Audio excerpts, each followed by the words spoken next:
Hey, everybody. Welcome back to another episode of the Accounting Cannabis podcast. We have today with me Melanie Nash, the CEO of TUMI Genomics. She's been in the cannabis industry for the last 10 years, been working in various leadership roles for the last 23 years. The cannabis industry, it's a very unique mixture of legacy growers, passion, tradition, and then on the other hand, highly regulated, highly capital intensive, scientists trying to bring standards and legitimacy to this, volatile plant. And somewhere in the middle of all that, there's business, chaos, and opportunity. And I think Melanie is right in the middle of all of it. And so we're going to talk about her journey from large publicly traded companies, working in the cannabis industry, deep in operations as a CEO of greenhouses, genetics, nurseries, and now kind of her transition with TUMI here. So without giving too much away, I'll kick it over to you, Melanie, to introduce yourself. Thanks, Ray. Yeah, really happy to be here. And thanks for the introduction. Like you said, I've kind of spent the first half of my career with companies like REI and Sprint, and actually TUMI, the luggage company. And after my MBA, which I did at the University of Hawaii, I was having a hard time finding a job um, in Hawaii and went back to Boston, where my husband's from, and through a recruiter, got offered a position as the opening general manager of one of the first dispensaries out there in Boston back in 2015. Okay. And I, it was like pretty closely related to my retail experience and retail leadership, but obviously in this kind of like exciting new industry. And my husband's actually an Iraq war vet, and has been using cannabis to kind of manage PTSD for a long time. And I thought, like, what a cool thing to get involved with. But, very quickly, just, after opening the store and seeing just, like, all the different people that were coming through and how important this Yeah. access was to them, like, it really, like, gave me a much, like, deeper, interest and passion in, like, participating in this industry, just from, people dealing with cancer, or like, deep Mhm. anxiety, and, I mean, it was crazy in those early days, like, sometimes 800, 1,000 people a day, like all the compliance. We had a police detail out front. It was pretty wild, and it was all deli style, so weighing out, every single eighth, and so Nice. I yeah, still I love mean, it deli was style. yeah, yeah, and I really thought that the my retail experience and kind of like going up through like the management training programs at REI like did prepare me pretty well because a lot of it's just managing people. It's giving a great Mhm. customer experience. It's taking care of your staff so that they're going to take care of the customers. It's inventory management. Um, I didn't have to count as much cash in those other positions. Um, Yeah. but there was a lot of that in those early days. But yeah, it was really like a great way to get introduced into the cannabis industry, like through that retail store. And then I decided to go out to California in 2017 and got a position at a nursery, dark art nursery, before all the regulations came into effect in 2018. So that was, pretty big transition, but, spent the, following 8 years, working in the nursery and breeding space in California, before this position here. Okay.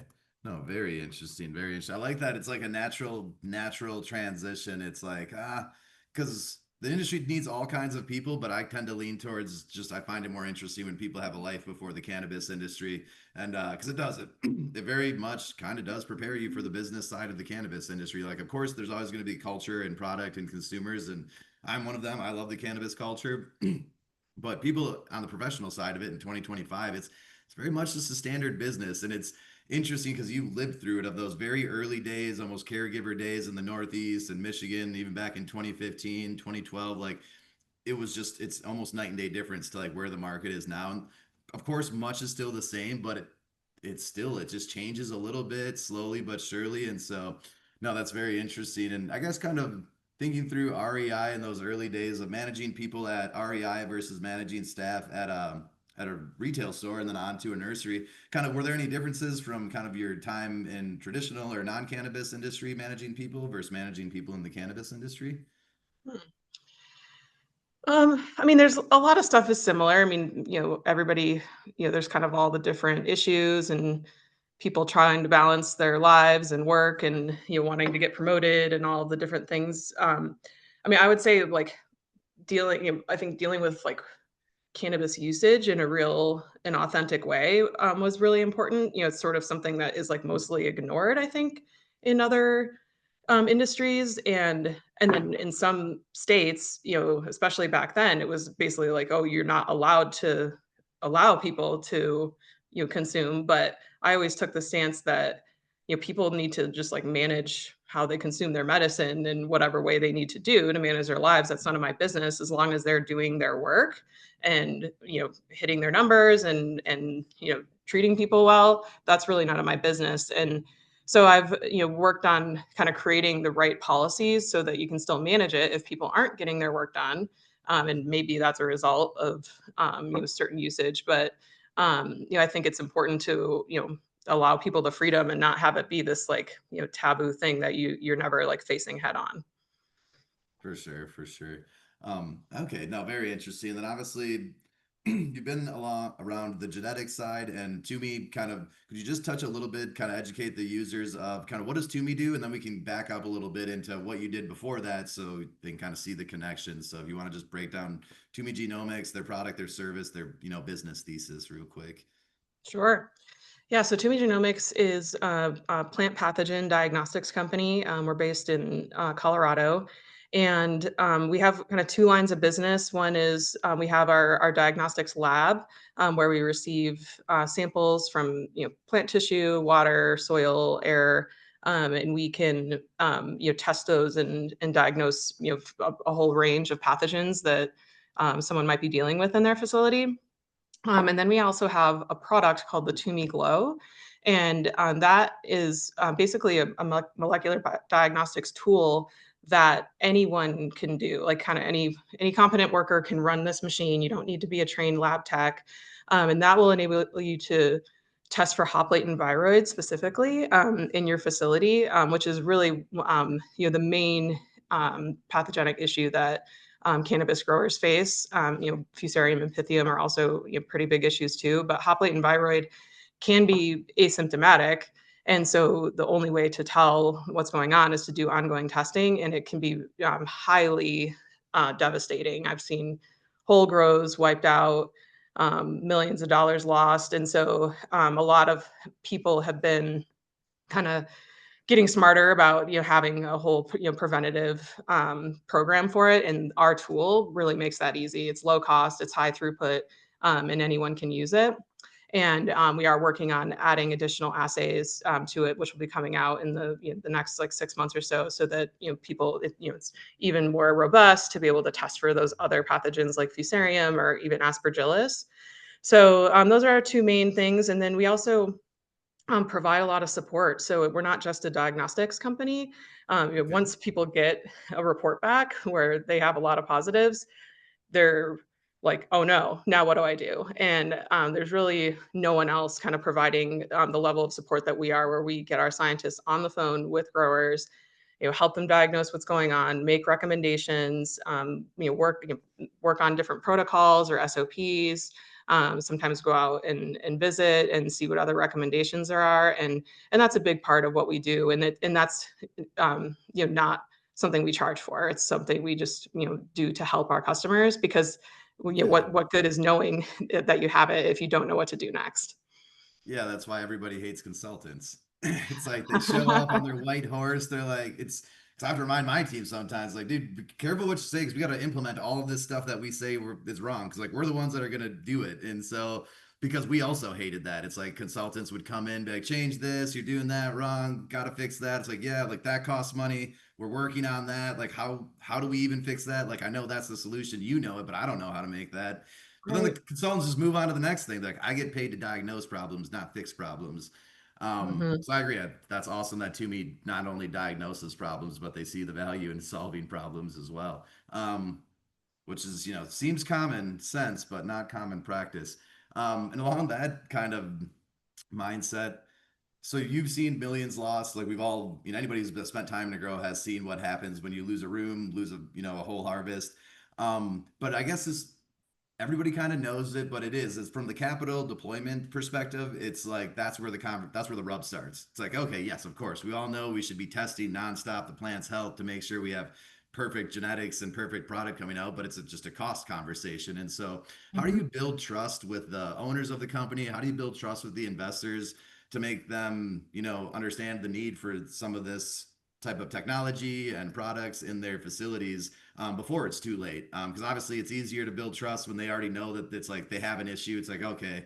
But on the front end, if you can kind of help people avoid some of this stuff, like how do those conversations go, and how do you build trust and rapport with these companies? Because there's plenty of technologies out there that say they can look at your plants and detect issues before they become an issue. We've all dealt with the technology over the last 15 years, and every new kind of generation has a new thing that's supposed to automatize it and help everybody out. But there's just it's nonstop. So I guess how do you build that trust and rapport in 2025? Definitely.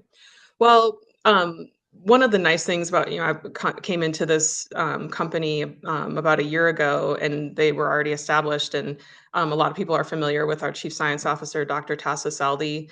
And she's a brilliant molecular biologist and has, really, I mean, number one, it's the main thing that attracted me to this company is just like how important the like scientific rigor and integrity um, are in just like everything that TUMI does and how they built everything and the science that they put out. And she put a lot of effort in the rest of the team, put a lot of effort into that early on. And for example, um, there's nothing regulating what we do. I mean, we do have a USDA permit, so we can like receive the pathogen samples, but there's nothing that like regulates like how the assays are put together.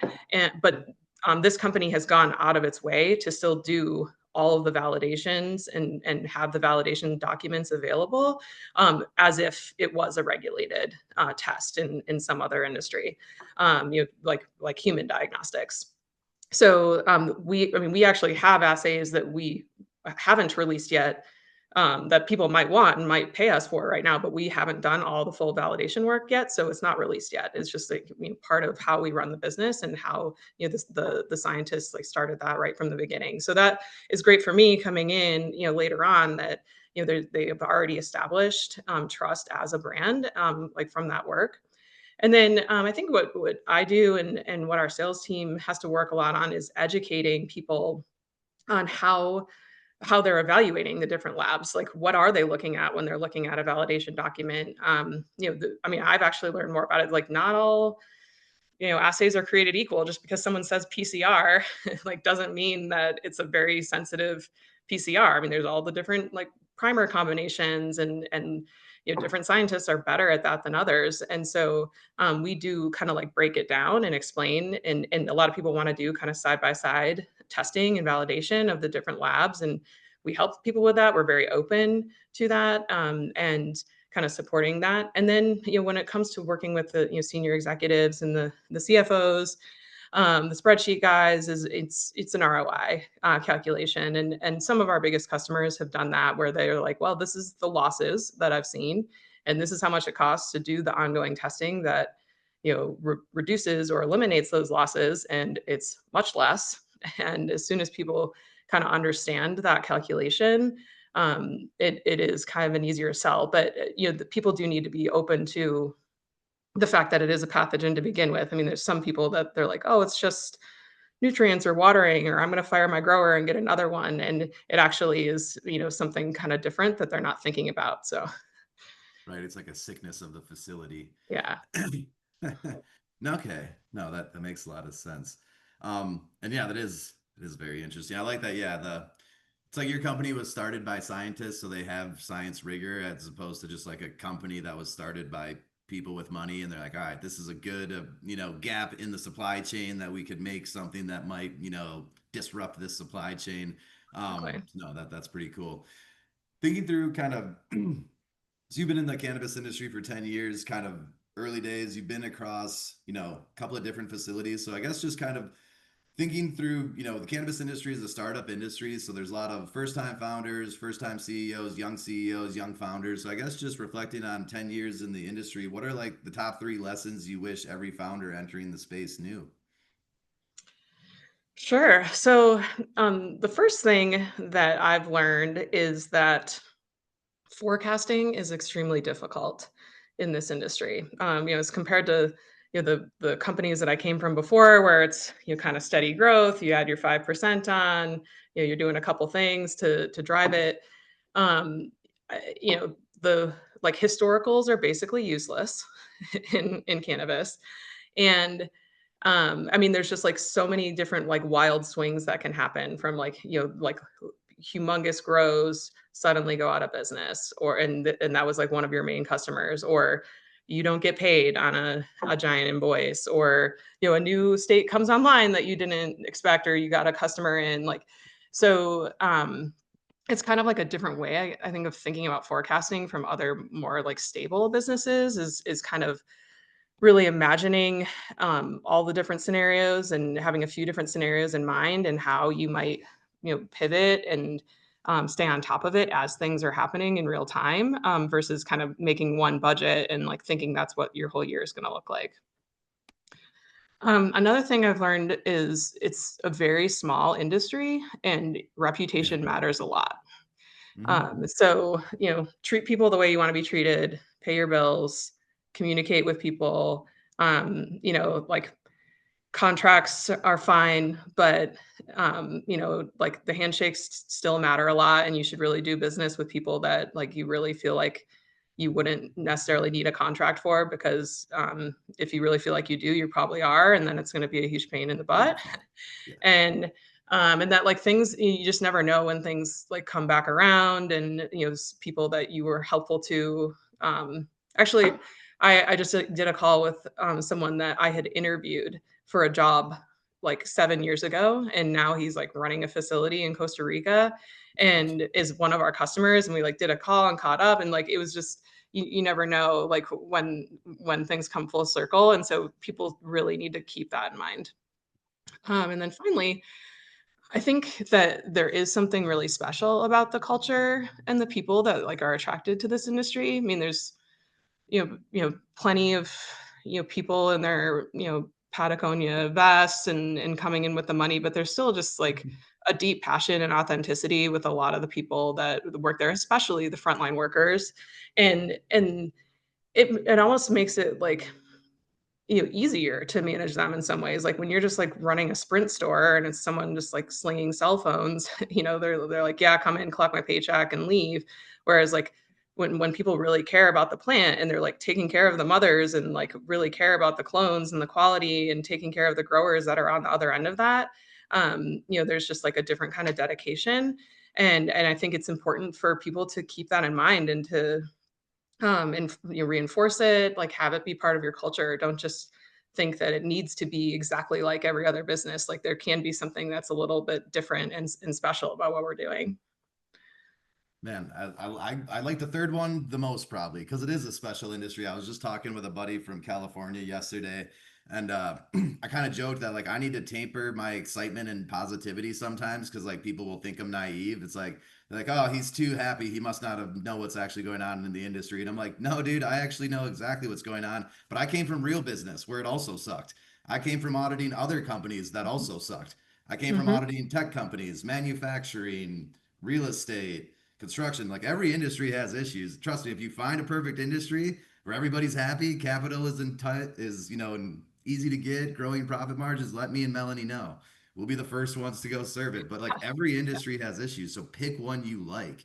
Because the time of our life will pass either way, and then we're gonna die, and who mhm, cares? So like, mhm, I was too young for the tech industry, but like I see cannabis very much like the tech industry. It's like, well, these companies didn't exist, then the internet happened, and now e-commerce is a thing. Like we're 25 years in, people kind of forget that, but like I lived through it. And I remember like being impressed with tech companies because I like business, and I was like, oh, mhm. this is sweet. Cannabis is the same shit. Like these Yeah. markets didn't exist. Then we legalize, and then tens of millions of dollars get poured into creating these companies, and it's like this fascinating thing that's only going to happen one time, and like we're living Mhm, through it. And I know I mhm. chatted with you in Europe, and so like you guys kind of also see that like we're in our bubble in America. It's like, oh, this is the cannabis industry. It's like, no, dude, it's a global thing at this point. Yep. It's literally only becoming more mainstream and popular, and so it is very special. And like people forget that a little bit. Don't get me wrong. There is some things where sometimes you're like, oh, geez, it's almost too special. It's like people are too focused on the product and like the culture. It's like, let's Mhm. focus on the SOPs, internal controls, profitability. But no, it's very, very much. And I would argue for sure the frontline people are passionate about it, but even the founders, the executives, like your founder, Mhm. like they're scientists. They could have made any type of company as a scientist backed company and like made it that focused, but they like cannabis. Same with me. I'm a CPA from a large Fortune 100 company. Like I could just do that for any of the Fortune 500 companies and have a great life. Many CPAs turned finance people do it, but I love the cannabis industry. My family's always been around it. Like I've seen them move to other states just to like somewhat legally cultivate cannabis. And so it's this amazing, once in a lifetime, once in a career opportunity. I'll get off my soapbox there, but the other two that you talked about are very important. It's a, it's not a small industry. It is a tiny, tiny industry. And like not only by dollar amount, but just number of people. It's like my last company had like 100,000 employees, one company. It's like it was a $20 billion company, one company. Whereas like the United States whole cannabis industry is like 20, 25 billion. So just by dollar amount, we're our tiny on the grand scheme of commerce and business. Like Mhm. there's a reason most business people don't look at the cannabis industry. It's too small. They don't even Right. see it. And so they just like move on to like tech or real estate or fintech or biotech, just like these other bigger, Mhm. more, properly backed companies. And so your reputation matters. It's an extremely small industry.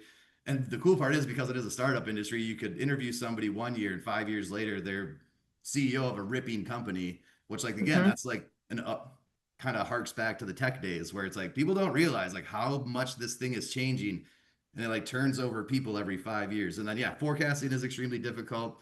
I disagree with you quite a bit on that. Like now your historicals are not useless. It's like if you're a small startup company and you're young, which is 95% of all cannabis companies, yeah, it's more volatile.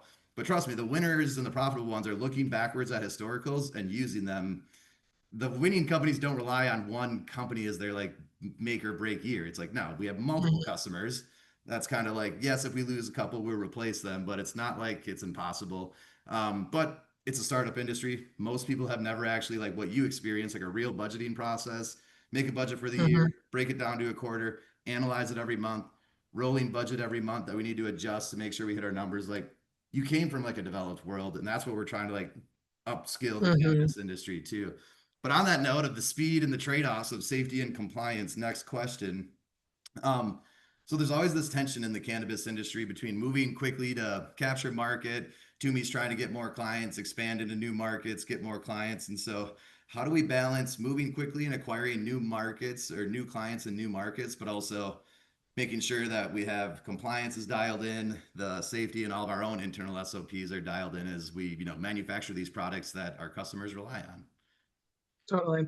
Yeah, it's a tricky balance because there's just, like, so many shiny objects, so many opportunities out there. I mean, you mentioned Europe, we're like we were over there at the shows and seeing it, but there's, like, still so much opportunity here, like, what do we focus on? As a leader, it's definitely really important to me to be really intentional and really make everybody be comfortable with saying no to stuff and being like, there's just only so many hours in the day and so many people that we have working here right now and the capital constraints. And so let's focus on what we think will be the most high impact. So we're pretty intentional about that.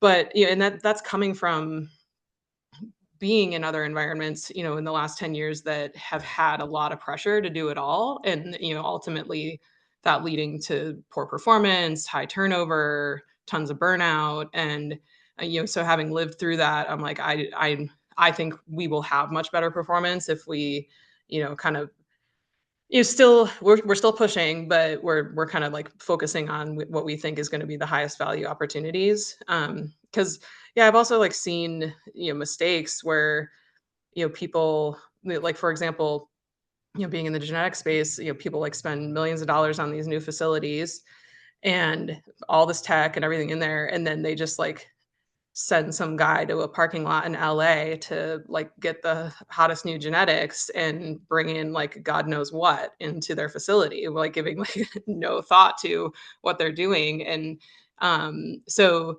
some of the like more impactful decisions are, I think, sometimes rushed through, especially when it comes to genetic sourcing. And, and that's, like, somewhat a result of there not being, like, a proper supply chain like would exist in other agricultural products to source the plant stock that you need. But also there's, kind of it's just, like, wild to me that people, like, put so much focus in the lighting and the HVAC and all these things and then just, like, bring pathogens in immediately.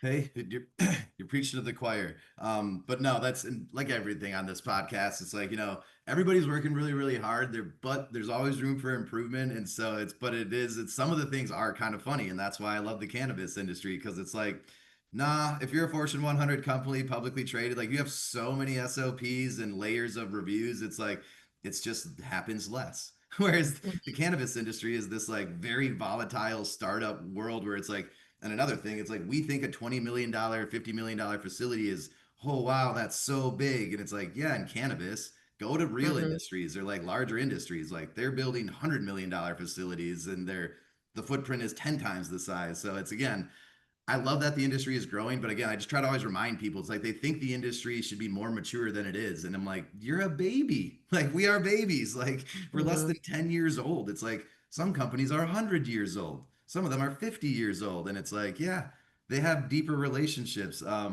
But anyways, they still make mistakes as well. But it's just much more, it's easier to make a mistake when you're building a process than maintaining a process. And that's kind of sure. what I always remind people. It's like, well, because for sure on the accounting and finance side, people get too stressed out when they're like, why are they not doing this XYZ thing? It's like, well, you're building that workflow. So like they'll get better at it, but like your Mhm, first few months or years of doing it, like it's their first few months of doing it. It's like learning to walk. mhm, So it's very interesting. But yeah, and kind of I liked that you did touch on just because you lived through it. A lot of the chasing the shiny object, burning the investors' capital, those first 2015 to 2020 time frame where it was like life was good. It's like there was so much capital you could kind of like mask a lot of bad decisions. mhm. Whereas like we're in 2025, there's not a lot of new capital coming in. I think the number is right around 80 to 90% drop off in capital, whether it's debt or equity. It's almost exclusively debt now. And so I guess kind of having you yourself as a CEO, COO, CEO, and just you worked for other larger companies. What were some of the failures that you've seen and that you learned from the hard way? And just kind of some, two or three lessons that you could, provide new founders in thinking through. You operated in the West Coast. There's new markets. Minnesota just opened up. New East Coast, Northeast markets are opening up. So I guess just what are some lessons that you learned the hard way that you can, share with new founders, investors on the East Coast to try to help them avoid? Well, I would say that I am a recovering chronic optimist, and Nice. I just always do, like you said, you see the bright side of things. Like I, can imagine, things going well and have like done a lot of planning that like things like, everything's going to go really well. And I've learned that I need to, be more prepared for the worst case scenarios and all the kind of like unknown things that like maybe seem obvious now, but at the time, I just like couldn't imagine, that someone would not pay hundreds of $1,000s of a bill, or Okay. that like I mean honestly, like with when I was at Dark Heart and we transitioned from 2017 when there was like one line in a regulation from 1996 to suddenly all of this compliance, like we lost all of our customers overnight. I mean, it took months for most of the growers to like get licensed again. Mm-hmm. And we like sort of prepared for that, but I mean, I didn't have the right forecast for it. And, everyone was excited about it. Oh, it's legal. There's all this opportunity. And, it took a long time for California to rebuild. I mean, it only to crash again a few years later. Mm-hmm. So, some of those, predictions, like I just needed, it's good for me to have a balanced person to check me, but I've definitely learned the hard way. And now I'm have definitely other forecasts and scenarios that I'm prepared for. Right, right. Trust but verify. Yes. Because it's like, and I'm still a chronic optimist, but it's just like life can just get so shitty that I know that like, well, this is way better than how bad it can be. But I get it. It's like it was so good for so long. Like I remember being in Colorado 2012, 2015. Like this is pretty sweet. And then it's like, it just was a Mhm. continued rip for so long, new markets opening up. But then it's like, and then it's, the cracks started to show, but then COVID kind of like kicked the can a little bit further down the line where it was like, new influx of capital, everybody's growing again. And then now finally everybody's Mhm. realized, like, oh, dang, that actually was kind of an exuberant kind of mindset we had in 2015 to 2020. Like we thought all these markets were going to open up. Like I remember people investing heavily in medical states because they thought it was going to go adult use. And now they have massive facilities in Mississippi just sitting with the equipment. And it's like, well, again, hindsight's 2020. So like I don't want to, badger any of the awesome, C-suite founders, decision makers who lived through it. But it is. It's just like I think it's just a massive normalization of the industry. And so it's not even about being not optimistic. There's still a ton to be about optimistic about, but it's realistic optimism of like what do Right. real companies do? Like it cracks me up when they talk about profit margins. It's like go talk to a restaurateur. They operate with like Mhm. single digit profit margins. Go talk to a Mhm. strawberry factory. They operate on Mhm. about single digit profit margins, but yet in cannabis, we want to whine and complain of like, we're so special, we're so hard, it's so hard to do this industry. It's like every Yeah. business is hard, every industry is hard. That's why 4 out of 5 businesses are out of business in 5 years, regardless of cannabis.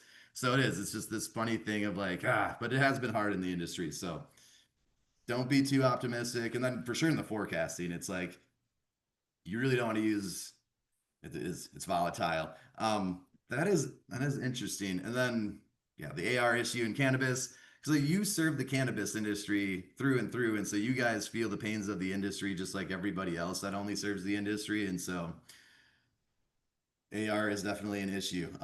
But kind of just is what it is. You've served a couple of different markets, and then one more question, and then I'll get to the final question. We'll get you out of here. Just kind of Mhm. having operated in a few different markets and even kind of looking into other markets, what would you say are the differences between some of the markets? Are there any pros or cons?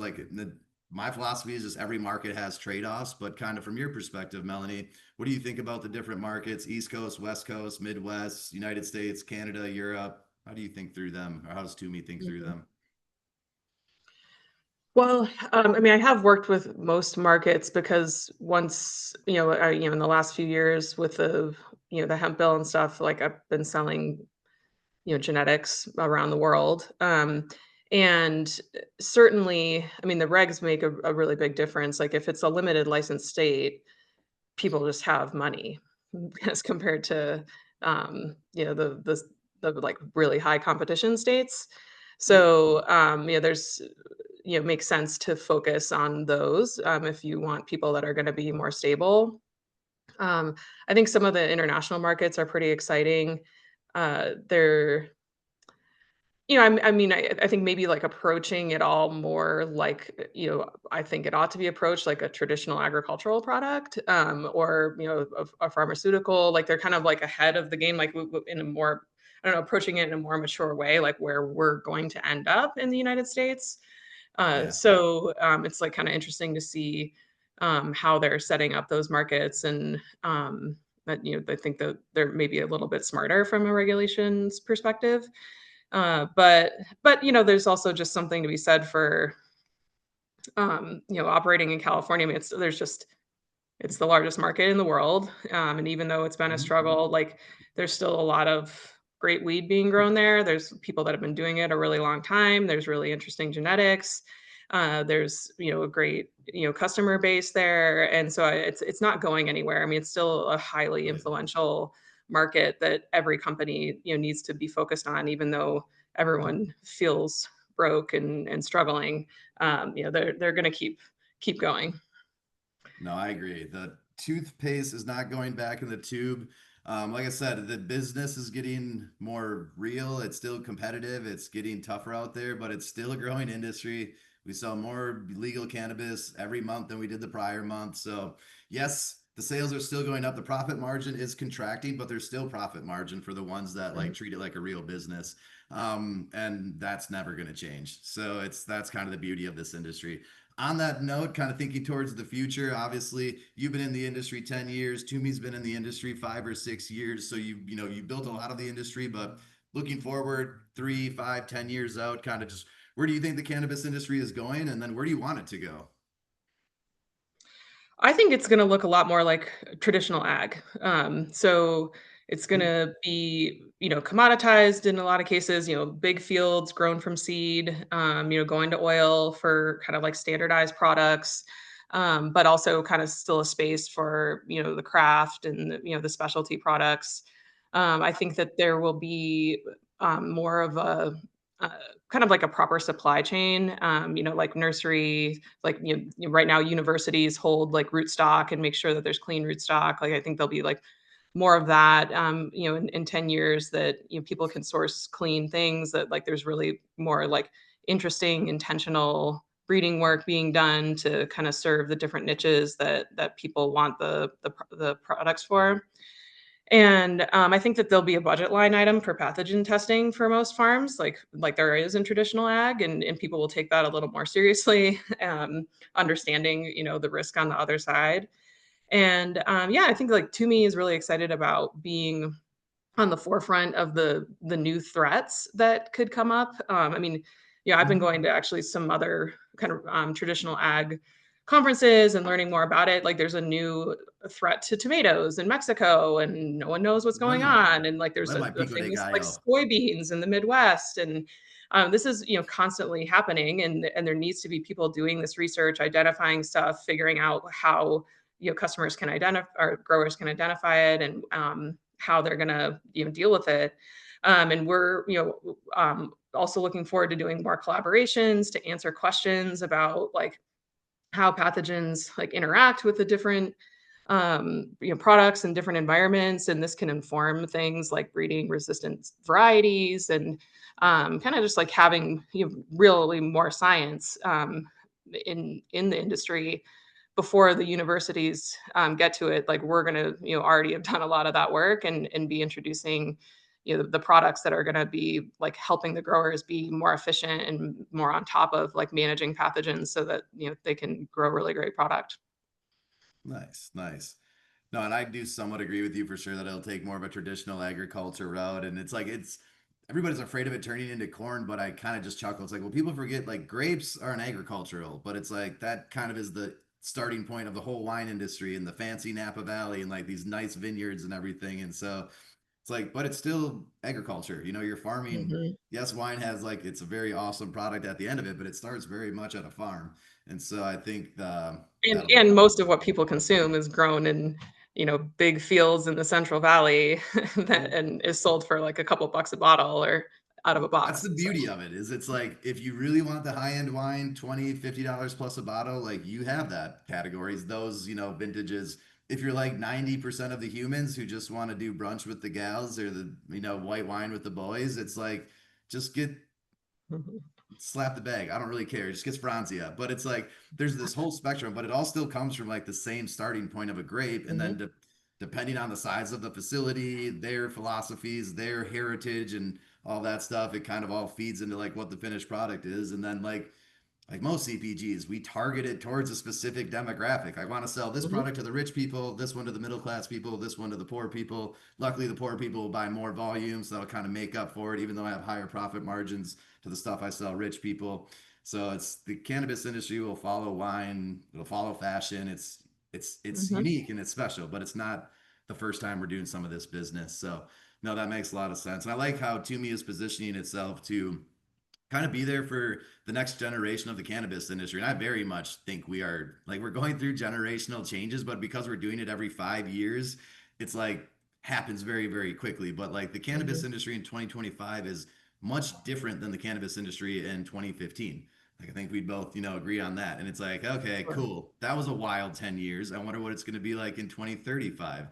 Mhm, And the older I get, the faster time goes. So I imagine I'll be in 10 years here having the same conversation in the blink of an eye. So it's a very interesting time to be in the industry. But thanks so much for your time, Melanie. Before I let you go, just kind of how do people get in contact with you, get in contact with Toomey if they have any follow-up questions, and where are you going to be the rest of the year if people want to kind of meet you in person? sure. So, yeah, I mean, definitely check out our website, tumigenomics.com. I'm on LinkedIn, Melanie Nash, and you can also email me, melanie@tumigenomics.com. Next week, I'll see you in person, Ray, at the C Lab event down in Hollywood. I'm going to be moderating a panel about trends in genetics. So I'm looking forward to that. And then Hall of Flowers in New York City. And then I'll be at MJ BizCon, of course, in a couple months. Would Awesome, love awesome. to meet up with anyone that wants to talk about pathogens or genetics. Pathogens and genetics. It's, it's riveting stuff. But no, looking forward to seeing you in person as well. Again, thanks so much for your time and appreciate what you guys are doing over at TUMI. Talk to you later, Melanie. Be well. Thanks, Ray.